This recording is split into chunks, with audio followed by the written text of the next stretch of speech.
দেখো বন্ধুরা, হাঁসের মাংস আর হাঁসের পিঠে কত সুন্দর লাগে। এই দেখো চই ঝাল আর মাংস। এই যে আলু ভাজা হচ্ছে। এই যে মাংস মাখায় রাখিছিলাম আগে, এই আলুগুলো ভেজে নিচ্ছি, ওই চই ঝাল দিয়ে দিচ্ছি। আলু ভেজে তুলে নিয়ে মাংসটা দিয়ে দেব।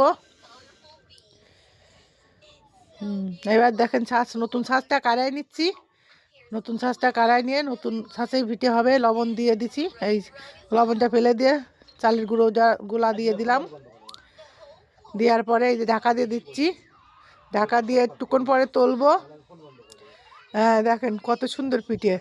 সবাই বলে কি কিনা চালি গুঁড়ো পিঠে হয় না, আমার ছেলে গুঁড়ো কিনে এনে দিয়েছে। এই দেখেন কত সুন্দর পিঠে, মানে খোঁচা দিচ্ছি টুকুস টুকুস করে উঠে যাচ্ছে। দেখেন পিঠে, দেখেন পিঠে বলে হয় না, বানাতে পারলে সবই পিঠে। আমরা কাঠের জালে রান্না করি না, কিন্তু আমরা গ্যাসে রান্না করি।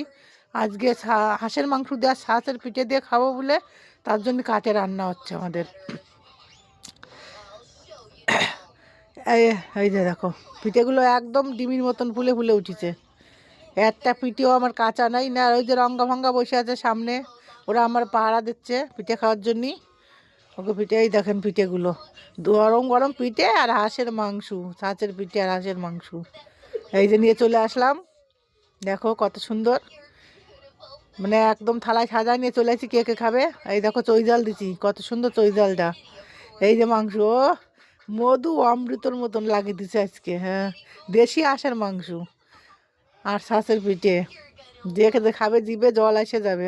এইবার এক কামড় দিয়ে দেখো কত সুন্দর, গরম গরম মনে হচ্ছে আর একটু খাই, আর একটু খাই। কে কে খাবে চলে আসো। সাথে চাটনি আছে, এই যে আমসত্ত্ব খেজুর মেজুর দিয়ে চাটনি করা হয়েছে। যে যে খাবে চলে আসো। যখন ঝাল লাগবে একটু চাটনি খাবে, একটু পিঠে খাবে, ঝাল লাগবে চাটনি খাবে।